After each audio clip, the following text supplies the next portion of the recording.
советской журналистике по сравнению с нынешней, так скажем, главное преимущество было в том, что работали профессиональные в основном журналисты. Или, так скажем, не обязательно с журналистским образованием, но грамотные в основном. Вот. И качество текстов, материалов, во всяком случае, я имею в виду газетную журналистику, качество текстов было на порядок выше, чем сейчас.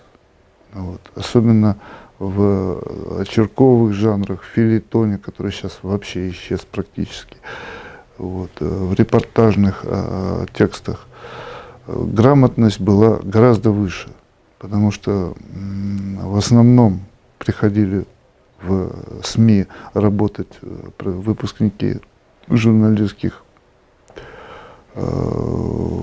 факультетов: Москва, Питер, Ленинград, ну, вот, Свердловск, вот оттуда приезжали по распределению. Я имею в виду Республику Коми.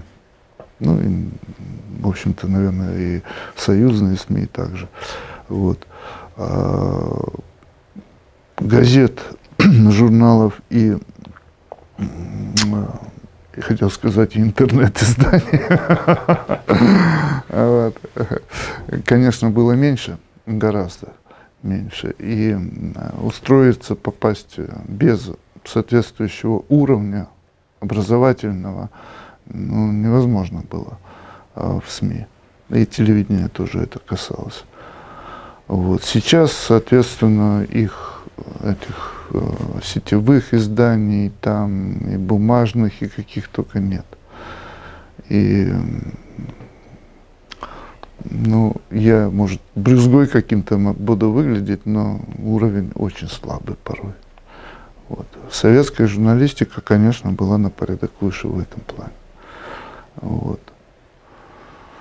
Ну, если говорить о контенте, так сказать, о содержании того, что она печатала, ну, конечно, были интересные вещи, ведь мы же не обязательно должны говорить о какой-то политической журналистике.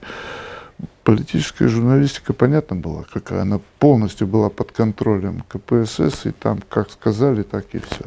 Но была, сейчас она называется travel-журналистика, да, тогда так не называлась, но масса было путевых очерков прекрасных, но масса была каких-то очерков о людях, о природе, о каких-то интересных местах страны. Вот, ну, вспомнить даже того же Василия Пескова, да, ну, классика, и так далее, и так далее. Прекрасные журналы выходили, типа «Вокруг света», «Наука и жизнь», для того времени, естественно.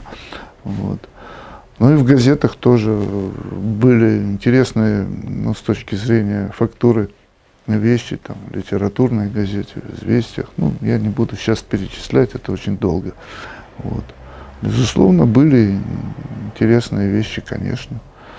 Вот. Но я не согласен с тем, что 90-е годы это какой-то, ну, какая-то вакханалия, да, вседозволенности. Нет, почему? Если это, наверное, просто осталось какая-то у людей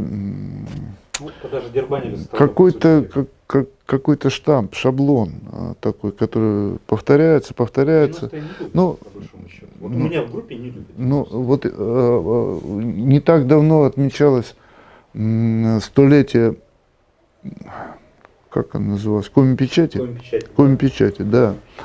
Вот. И тут точно так же там журналист из Юргена ко мне приходил и попросил рассказать о журналистике 90-х, потому что я возглавлял «Молодежь Севера», ну, на примере вот газеты.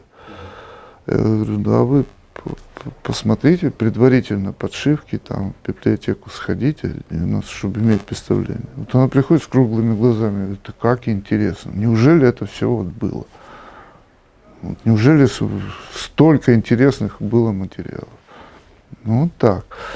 Поэтому я не согласен с этой оценкой 90-х, что это сплошная вакханалия, там, как ты говоришь, проститутки, сосиски, что там еще Да-да-да. какие-то... Нет, Что есть этого как раз было не очень много. Вот, а появились масса исторических материалов интересных. Это антикоррупционных полно было материалов, чего сейчас нет, кстати, во многих газетах. Вот. И пресса 90-х годов, в отличие от предыдущего периода и от нынешнего, тоже выполняла в первую очередь функцию общественного, так скажем, контроля за властью. Может, это громко немножко сказано, но по сути оно так и есть. Не вся пресса, но вот независимые издания выполняли эту функцию. А сейчас этого нет. И тогда не было в Советском Союзе. Ну, как был общественный контроль над властью. Что вы смеетесь, что ли? Ну, такие вещи.